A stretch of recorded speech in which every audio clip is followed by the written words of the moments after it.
Bem, irmãos, nós vamos hoje dar continuidade no estudo. Estamos fazendo um livro de escola dominical, fala sobre o comportamento do crente, princípios bíblicos da ética cristã. Estamos no capítulo 10, que o tema central fala sobre com Deus não se brinca. Então, falando que nós não brincamos com Deus, não podemos brincar com as coisas de Deus. Deus é um ser totalmente puro, perfeito, sem pecado, e nós temos que levar as coisas de Deus a sério, ter um compromisso sério com o Senhor. Nós vamos orar e depois daremos início à meditação. Senhor nosso Deus e Pai amado, muito obrigado pela oportunidade que o Senhor nos deu de te louvar, e pedimos agora a direção do Teu Santo Espírito, para assim, ó Pai, aprendermos da Tua Santa Palavra e possamos, ó Pai, nessa manhã sermos edificados por ela. Oramos agradecidos em nome do Teu Filho amado, nosso Senhor e Salvador, Jesus Cristo. Amém. Bem, meus irmãos, esse estudo, com Deus não se brinca, ele tem alguns subtópicos, podemos dizer assim, né? O primeiro deles é a exclusividade de Deus, que nós já vimos no domingo passado. O segundo é a incomparabilidade de Deus, podemos comparar Deus com ninguém, né? E o terceiro fala sobre a santidade de Deus, e o quarto fala sobre a autoridade de Deus. Hoje nós vamos dar continuidade falando sobre a incomparabilidade de Deus, que Deus ele é incomparável. Nosso texto base é no livro de Êxodo, capítulo 20, que diz assim a palavra do Senhor: Então falou Deus todas estas coisas: Eu sou o Senhor teu Deus, que te tirei da terra do Egito, da casa da servidão. Não terás outros deuses diante de mim. Versículo 3 foi onde nós baseamos o estudo passado, sobre a exclusividade de Deus. Ele é exclusivo, ele é o único Deus, então nós não podemos ter outros deuses além dele. Ele é o único, ele é exclusivo. E o versículo 4 vai falar sobre a incomparabilidade de Deus. Não farás para ti imagem de escultura, nem semelhança alguma do que há em cima nos céus, nem embaixo na terra, nem nas águas debaixo da terra. Então, que Deus abençoe a sua santa palavra e nós possamos assim nos submeter a ela, entendendo que Deus ele é incomparável. Nós não podemos comparar ele com ninguém. Não existe um outro Deus que nós possamos comparar. E ele ainda deu a ordem de não fazer imagem de escultura, no versículo 4, né? Não farás para ti imagem de escultura. E no versículo 5 ainda continua dando ordem: não as adorarás, nem pode fazer e muito menos adorar. Nem lhes darás culto, porque eu sou o Senhor teu Deus, Deus zeloso, que visita a iniquidade dos pais nos filhos até a terceira e quarta geração daqueles que me aborrecem. As pessoas podem pensar assim: quer dizer que Deus é vingativo, né? Porque o incrédulo, irmãos, ele procura qualquer desculpa para tentar acusar Deus, como se a culpa do pecado dele fosse de Deus, né? E na verdade nós sabemos que não é. Nós é que somos corruptos mesmo, imprestáveis, e fazemos as coisas de forma errada. Desagradamos ao Senhor, e como a natureza adâmica, né, desde o início, que Adão quis culpar a Deus e a mulher pelo seu erro, nós hoje tentamos fazer a mesma coisa. Erramos e não queremos assumir o nosso erro. Isso faz parte da nossa velha natureza. Então, sempre que acontecer algo de errado conosco, nós fizemos algo de errado, que nós tentarmos culpar alguém, nessa hora nós estamos agindo de forma carnal, de acordo com a velha natureza, porque Adão foi quem agiu assim, né, culpando os outros pelo seu erro. Então nós não podemos adorar, não podemos dar culto, porque Deus ele é zeloso, ele visita a iniquidade dos pais e dos filhos até quantas gerações? Terceira e quarta geração. Mas Deus é vingativo. Não, ele é justo. É isso que acontece. Deus é justo, então ele age com justiça. Se aborrecer a Deus, vai pagar o preço. Mas Deus, na sua infinita misericórdia, ele superabunda na misericórdia com relação à sua ira, né, à sua justiça. E faço misericórdia até 1000 gerações daqueles que me amam e guardam os meus mandamentos. Então, olha como Deus é mais misericordioso, muito mais, né? Qual a diferença entre 4 e 1000? É pequena? É imensa, é uma diferença gigantesca. Então isso quer dizer o quê? Que Deus é muito mais misericordioso, porque Ele faz misericórdia até 1000 gerações das pessoas que amam a Ele e guardam os seus mandamentos. Agora, se aborrecer a Deus, não guardar os seus mandamentos, não andar nos caminhos do Senhor, aí vai provar da ira de Deus até a terceira e quarta geração. Então, irmãos, é questão de escolha. Nós temos que escolher o que nós queremos na nossa vida, da vida que Deus nos deu, né? Se é glorificar o Senhor, se é guardar os mandamentos do Senhor, amar a Deus, ou se é aborrecer a Deus e andar distante do Senhor. Aí nós aqui vamos provar dos frutos. Se eu plantar milho, tem como eu colher feijão? Não tem, porque eu só colho aquilo que eu planto. Então, se nós plantarmos desobediência a Deus, aborrecimento do Senhor, nós vamos colher ira, disciplina de Deus. Ele vai visitar a iniquidade dos pais dos filhos. Agora, se eu amar o Senhor e guardar os seus mandamentos, aí eu vou desfrutar de misericórdia até 1000 gerações. Então é questão de escolha. Nós temos que escolher o que nós queremos para a nossa vida e para os nossos descendentes. Não sei se vocês lembram do domingo passado à noite, quando eu falei sobre homens fortes, o tema, que eu chamei a atenção dos homens. Qual exemplo você quer deixar para os seus filhos? Qual exemplo você quer dar para a sua esposa? Lembra disso? Está aqui, o que a Bíblia está ensinando. Deus vai fazer misericórdia. Se você amar a Deus, guardar os mandamentos do Senhor, Deus vai fazer misericórdia na sua vida e nas suas gerações, até 1000 gerações. Mas nós precisamos seguir os passos do Senhor Jesus Cristo e assim guardar os mandamentos do Senhor, dando exemplo para a nossa família, como nós servimos a Deus. Então, a idolatria, ela rebaixa o Senhor, ela traz o Criador ao nível da criatura. É por isso que não se pode fazer isso. Eu vou idolatrar, vou fazer um ídolo, né? Uma imagem de escultura lá, colocar na minha casa, para eu rezar por ela, orar por ela, seja lá o que for, porque eu devo devoção a essa estátua. Peraí, né? Calma aí. O que foi que essa estátua fez? Ela criou o quê? Nada, não criou nada. Então, um ser humano, quando ele adora uma imagem, ele está rebaixando a Deus, dizendo que Deus é como aquela imagem ali. Olha o tamanho da desclassificação e o desprezo que nós fazemos com Deus quando nós adoramos uma imagem de escultura. Você está rebaixando o Criador do universo a uma imagem que está ali parada, estática, que não faz nada, não pisca nem os olhos. Pisca os olhos da imagem? Já viram? Já viram a estátua piscando os olhos? Já viram? Que eu nunca vi, não. Já viram uma foto piscando o olho assim? Já? Também nunca vi, não. Tá lá, do jeito que você tira a foto, ela fica, né? Do jeito que você faz a imagem, ela fica lá. A imagem sai andando de um lugar para o outro, sozinha assim, ela... Peraí que agora eu vou mudar de canto, né? Faz isso? Não faz. Você tem que pegar ela e levar para lá. Que Deus é esse? Você confia num Deus que não pode nem andar? É isso, por isso que Deus ele se revolta contra a idolatria. Você adorar algo que foi criado pelas mãos humanas e que não tem o poder nem de se locomover, sair de um canto e ir para o outro. Nem tirar a poeira de cima dele ele não tira. Já viram a estátua? Vou me limpar hoje aqui. Já viram? Não, se alguém for lá e tirar a poeira dele, fica lá empoeirado. Eu ia dizer até um negócio, mas pode o pessoal se ofender, né? Porque às vezes eu digo umas verdades, o povo não gosta, né? Vou dizer não, né? Mas, irmãos, é triste a nossa cegueira com relação à idolatria. Que eu já fui assim, né? Estou dizendo em mim mesmo. Eu já fui assim. E é triste nós vermos isso hoje, quando nós éramos cegos. Como é que pode? Eu adorava um negócio que não pode sair nem do canto, pisca nem o olho. Pode nem tirar a sujeira dele, né? Como pode isso? Cegueira que o inimigo coloca em nossas vidas.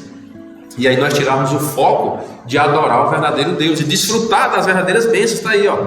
1000 gerações. Deus faz misericórdia até 1000 gerações daqueles que amam a Ele e guardam os seus mandamentos.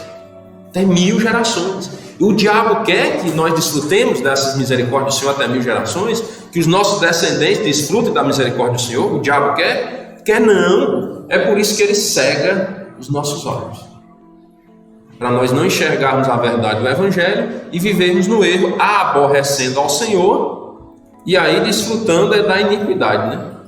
Até a terceira e quarta geração. Então, irmãos, muito cuidado.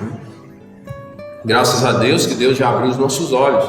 Mas vamos orar para que Deus abra os olhos de mais pessoas, porque Porque muita gente vive nessa cegueira, né? Infelizmente. E aí estão desfrutando da iniquidade dos seus antepassados, estão desfrutando da ira de Deus e não sabem por quê. Ah, pai, eu sou uma pessoa tão boa e dou esmola, né? Eu dou esmola, ajudo os pobres, eu tenho um coração tão bom. Rapaz, quando eu ia evangelizar, eu ouvia as pessoas dizendo isso, dá vontade de dar uma gargalhada grande. Ó. Eu tenho um coração muito bom, não guardo mágoa de ninguém. E rapaz, nunca leu a Bíblia, né? Que Jeremias 17 diz que enganoso é o coração mais do que todas as coisas e desesperadamente corrupto. Quem o conhecerá? É uma pergunta com a auto-resposta dizendo que ninguém pode conhecer o seu próprio coração. Então como é que a pessoa diz, eu tenho um coração muito bom? Tem nada, você nem conhece ele. Você não sabe o que o seu coração é capaz de fazer. Você não sabe. Nós não sabemos o que o nosso coração é capaz de fazer. Sabia disso? Não, irmão, eu sei. Sabe? Pois então você está dizendo que a Bíblia está mentindo, né? Porque a Bíblia é quem diz isso. Jeremias 17 e 9, né? Jeremias 17 e 9. Enganoso é o coração mais do que todas as coisas e desesperadamente corrupto. Quem o conhecerá? A resposta é só Deus. Ou seja, ninguém. Só Deus conhece. Porque eu, o Senhor, esquadrinho o coração. Ele diz, eu, o Senhor, esquadrinho o coração. Ele conhece, porque Ele sabe todas as coisas, porque Ele é onisciente. Mas nós não conhecemos o nosso coração. Nós não sabemos o que o nosso coração é capaz de fazer, porque ele é desesperadamente corrupto. Por isso que nós não podemos confiar no nosso coração, né? Porque algumas pessoas dizem, não, eu acho muito bonita a lei dos crentes, né?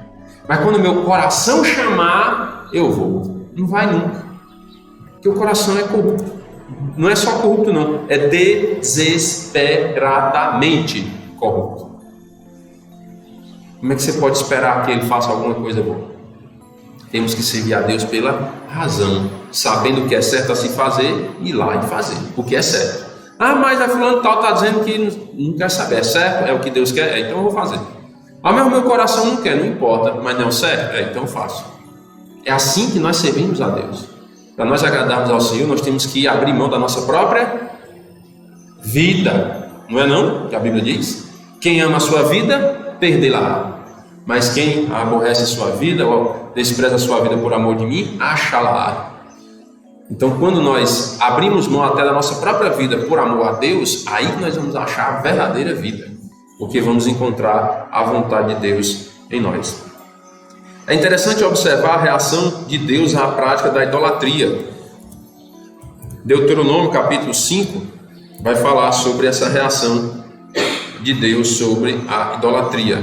Até o versículo 9 diz assim: chamou Moisés a todo Israel e disse: ouvi, ó Israel, os estatutos e juízos que hoje vos falo aos ouvidos, para que os aprendais e cuideis em os cumprirdes. O Senhor nosso Deus fez aliança conosco em Horebe. Não foi com nossos pais que fez o Senhor esta aliança, e sim conosco, todos os que hoje aqui estamos vivos.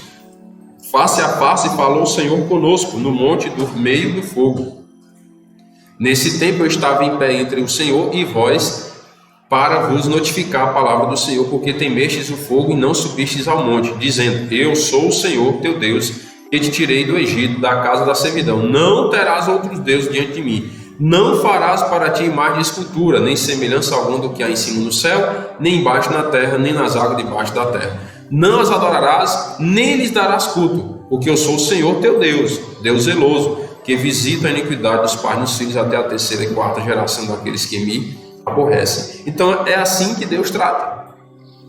As pessoas que não guardam os seus mandamentos, que vivem na prática da idolatria, vão acabar desfrutando da ira de Deus, podemos dizer assim, da disciplina do Senhor, porque Ele vai visitar a iniquidade dos pais nos filhos até a terceira e quarta geração. É um tipo de juízo.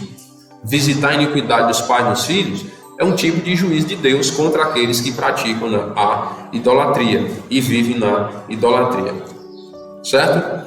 Mas aí Deus faz misericórdia também com aqueles que guardam os seus mandamentos. Então há pelo menos 3 razões fundamentais para a proibição das imagens. 3 razões para a proibição de imagens de escultura. Primeiro, a revelação de Deus é por meio de palavras, ou da palavra dele, não por formas.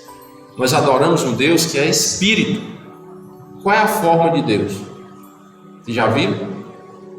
Deus é Espírito. Ninguém jamais viu a Deus, porque Deus é Espírito. Não, mas Moisés viu a Deus na sarça ardente. Quer dizer que Deus tem a forma de uma sarça? Ali é o que nós chamamos de teofanias. É a aparição de Deus em alguma forma.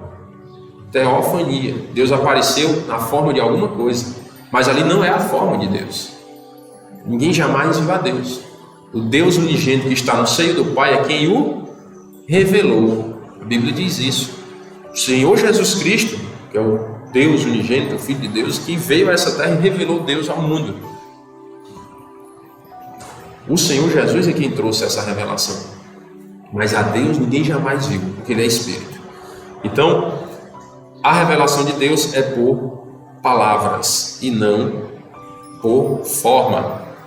Deuteronômio, capítulo 4, verso 15, diz: guardai, pois, cuidadosamente a vossa alma, pois aparência nenhuma vistes no dia em que o Senhor vosso Deus vos falou em Horebe, no meio do fogo.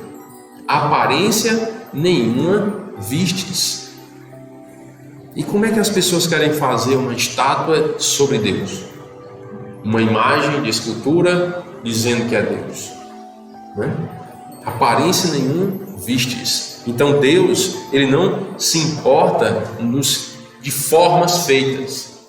Porque eu vou fazer uma estátua aqui que vai representar o meu Deus.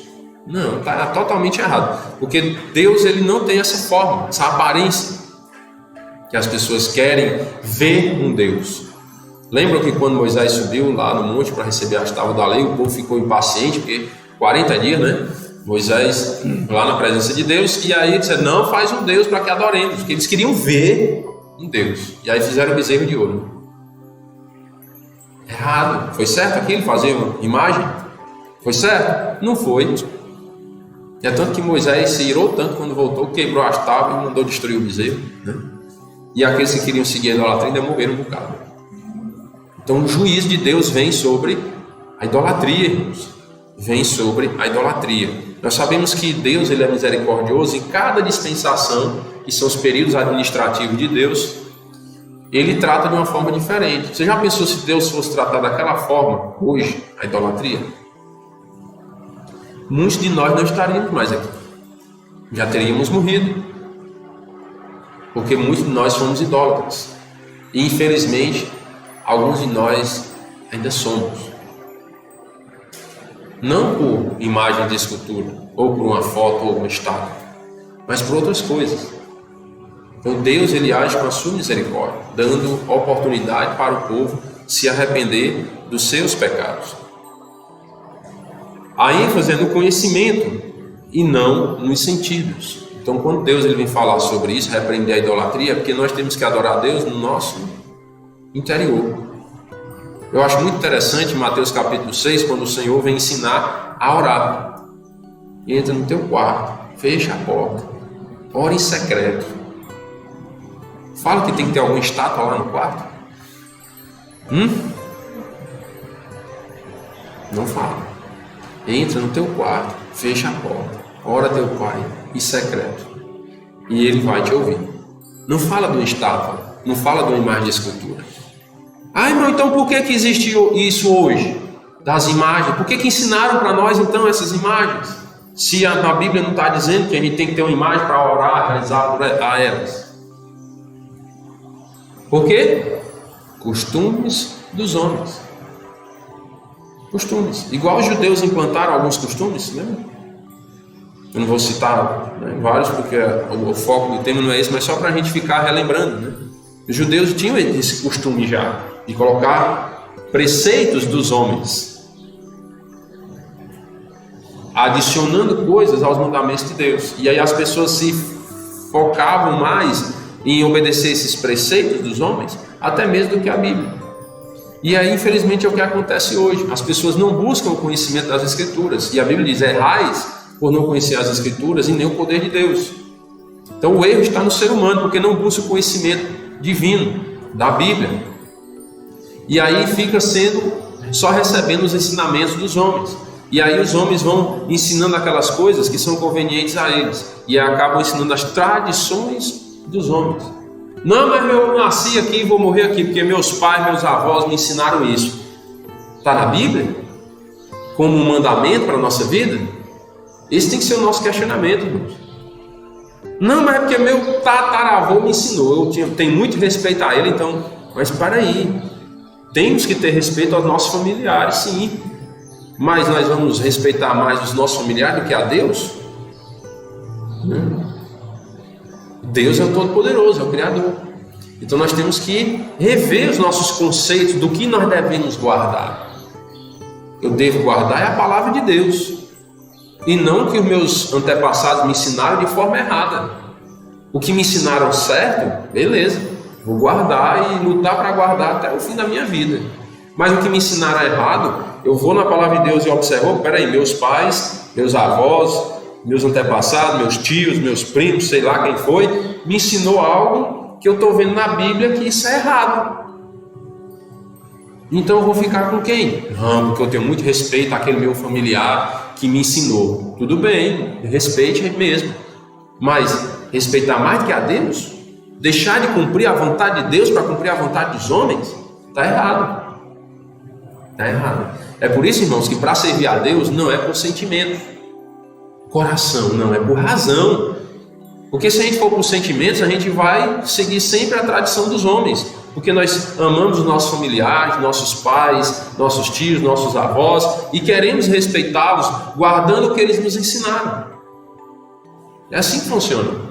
Só que aí quando nós entendemos a palavra de Deus, sabemos que Deus é o Todo-Poderoso e é a quem nós vamos prestar conta na eternidade, aí nós temos que rever o que nós aprendemos se está dentro da vontade de Deus.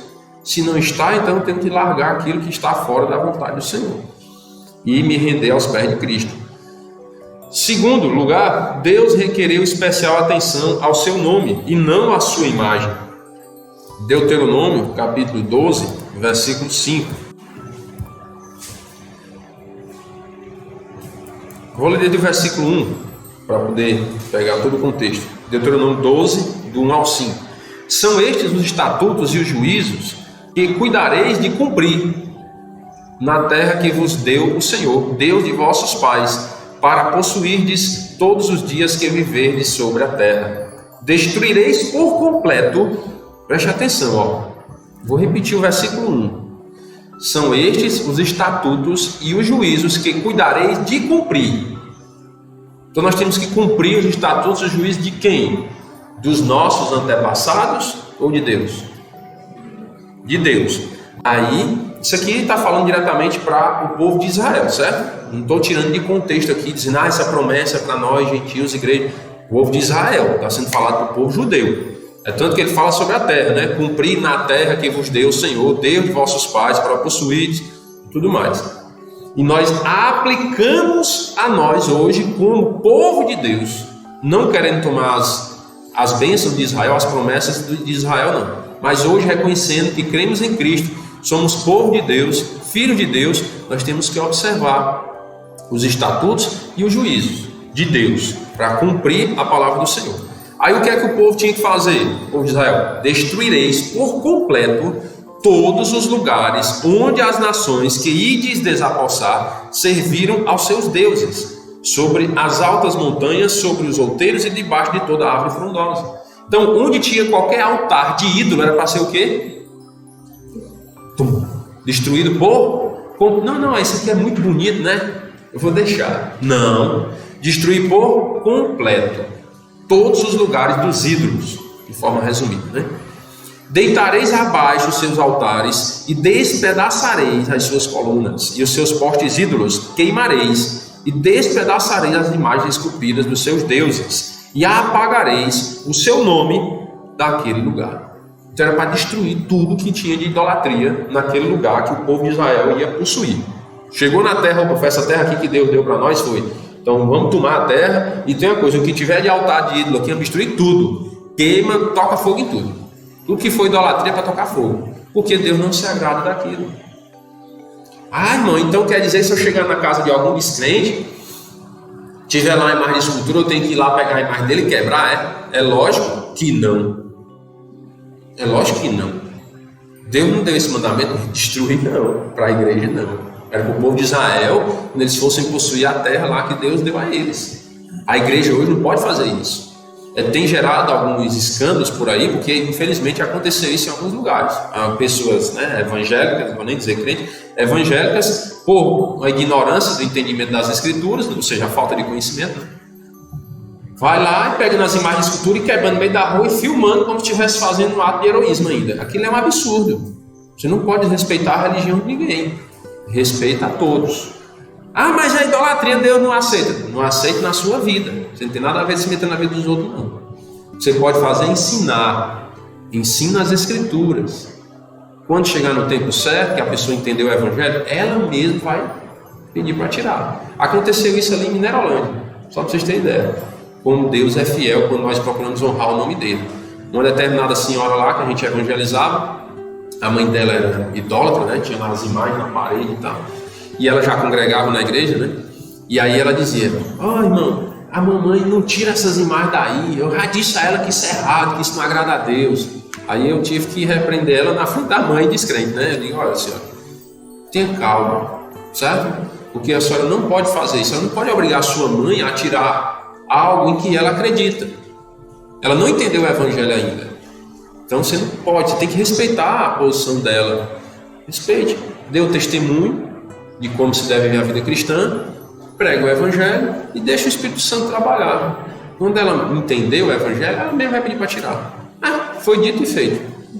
Um tempo depois ela se converteu, ela mesma pediu para tirar as imagens.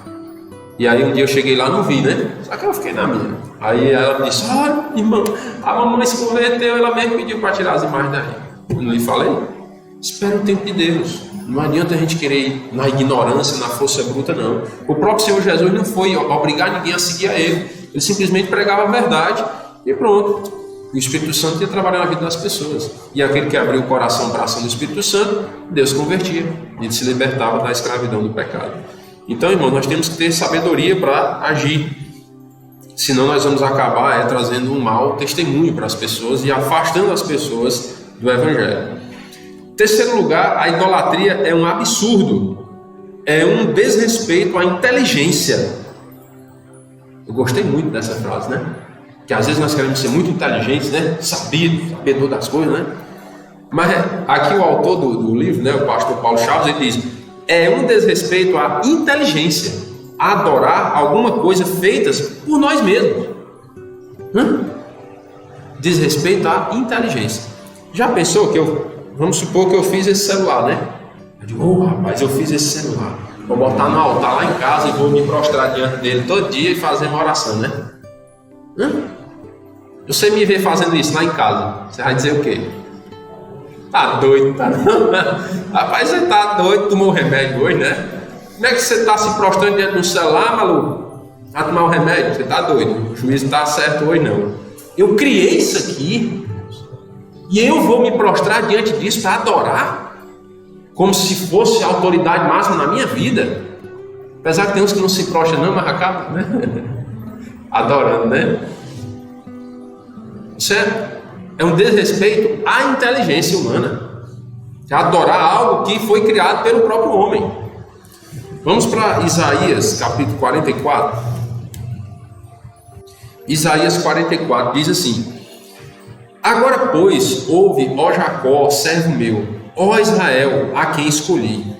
Assim diz o Senhor, que te criou e te formou desde o ventre e que te ajuda. Não temas, ó Jacó, servo meu, ó amado, a quem escolhi. Porque derramarei água sobre o sedento e torrentes sobre a terra seca. Derramarei o meu espírito sobre a tua posteridade e a minha bênção sobre os teus descendentes. E brotarão como a erva, como salgueiros junto às correntes das águas. Um dirá: eu sou do Senhor. Outro se chamará do nome de Jacó. O outro ainda escreverá na própria mão: eu sou do Senhor. E por sobrenome tomará o nome de Israel. Assim diz o Senhor, Rei de Israel, seu Redentor, o Senhor dos Exércitos: eu sou o primeiro e eu sou o último. E além de mim não há Deus. Então Deus já é bem curto e grosso aqui, como diz a história, né? Resumiu tudo: eu sou o primeiro e eu sou o último. E além de mim não há Deus, não tem outro. Não, mas é porque uma vez eu sonhando, dormindo, eu vi uma aparição da santa não sei o que, ou do santo não sei o que. Peraí. O que é mais poderoso? O seu sonho ou a palavra de Deus?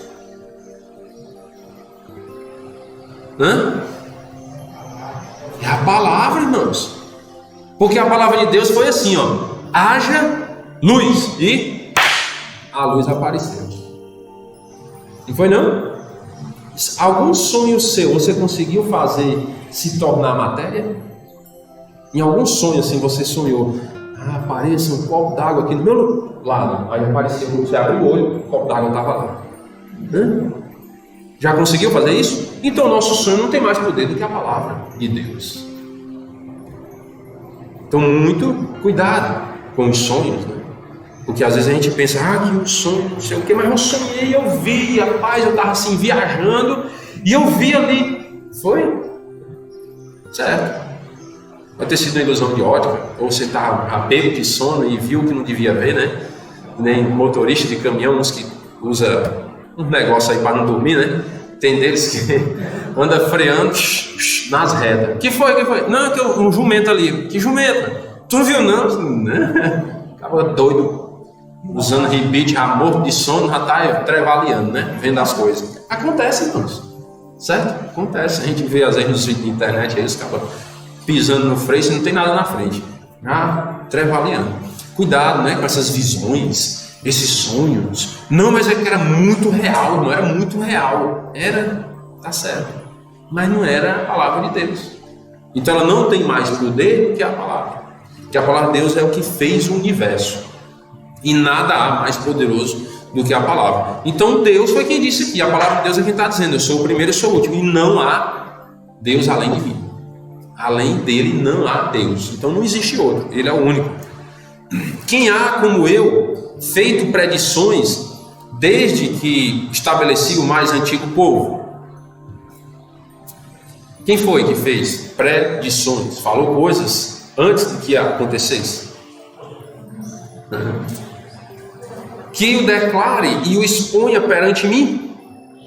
Tem? Você está dizendo que tem alguém que fez? Pois declare ele diante de mim, me apresente. Que esse anuncie as coisas futuras, as coisas que hão de vir. O nosso Deus, irmãos, ele não tem medo dos falsos deuses. Ele está desafiando aqui. Existe outros deuses? Pois traga diante de mim. Vocês estão vendo como Deus ele é intrépido? Traga outros deuses. Fale para eles anunciar as coisas futuras que vão acontecer, que hão de vir. Você vê os profetas da chuva, não é não? Olha os profetas da chuva. Vai chover, não sei o que. Vai sol torando, né? Aí nessa semana vai se fazer sol, não sei o que. Aí tome chuva, né? Os falsos profetas, irmãos, querem saber mais do que Deus. E Deus está desafiando: traga esses profetas, traga esses deuses aí. Vocês estão dizendo: tem deuses, tem, pois traga. Diga para eles anunciar as coisas futuras que vai acontecer.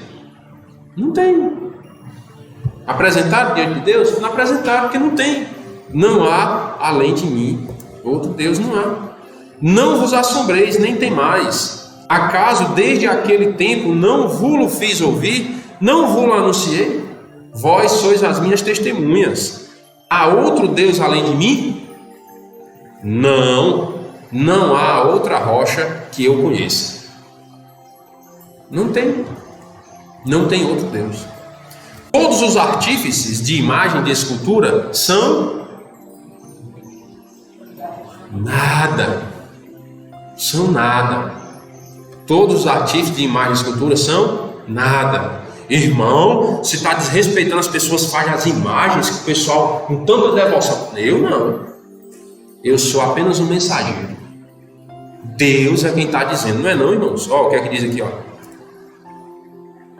Assim diz quem? O Senhor, é Deus que está falando, sou eu não. Eu sou apenas um mensageiro. Deus está falando. E o que é que ele diz? Todos os artífices de imagens, de escultura, são nada. E aí nós vamos acreditar no que esse povo faz? Se a Bíblia está dizendo que eles não são nada. É um desafio à nossa inteligência, irmãos. A Bíblia está dizendo que esses artífices não são nada. Aí eu vou idolatrar o que essas pessoas que não são nada fazem. E as suas coisas preferidas são de nenhum préstimo. Presta para quê? Para nada. As suas coisas preferidas são de nenhum préstimo. Não presta para nada. Eles mesmos são testemunhas de que elas nada veem. Essas imagens que não tem nenhum préstimo, que não presta para nada, quem está dizendo não sou eu. É a palavra de Deus e é o Senhor, assim diz o Senhor. Eu estou só repassando a mensagem de Deus. Eles mesmos são testemunhas, esses artífices são testemunhas que elas, as imagens, nada veem, nem entendem, para que eles sejam confundidos. Quem formaria um Deus ou fundiria uma imagem de escultura que é de nenhum empréstimo? É como se diz assim, faz sentido? Eis que todos os seus seguidores ficariam confundidos, pois os mesmos artífices não passam de homens. Ajuntem-se todos e se apresentem. Espantem-se e sejam a uma envergonhados. O ferreiro faz o machado, trabalha nas brasas, forma um ídolo a martelo e forja-o com a força do seu braço. Ele tem fome e a sua força falta. Não bebe água e desfalece. O artífice em madeira estende o cordel e com o lápis esboça uma imagem. Alisa com plana, marca com compasso e faz a semelhança e beleza de um homem que possa morar em uma casa. Um homem corta para si cedros, toma um cipreste ou um carvalho, fazendo escolha entre as árvores do bosque, planta um pinheiro e a chuva o faz crescer. Tais árvores servem ao homem para queimar. Com parte de sua madeira se aquenta e coze o pão. E também faz um Deus e se prostra diante dele. Esculpe uma imagem e se ajoelha diante dela. Irmãos, raciocina, né? Para pensar. A mesma madeira, mesma árvore que serve ao homem para queimar, para aquentar, para se aquentar e para cozinhar o seu pão, é a mesma madeira que é feita, esculpida para fazer uma imagem. E aí você vai se ajoelhar diante dela? Não faz sentido. Não faz sentido.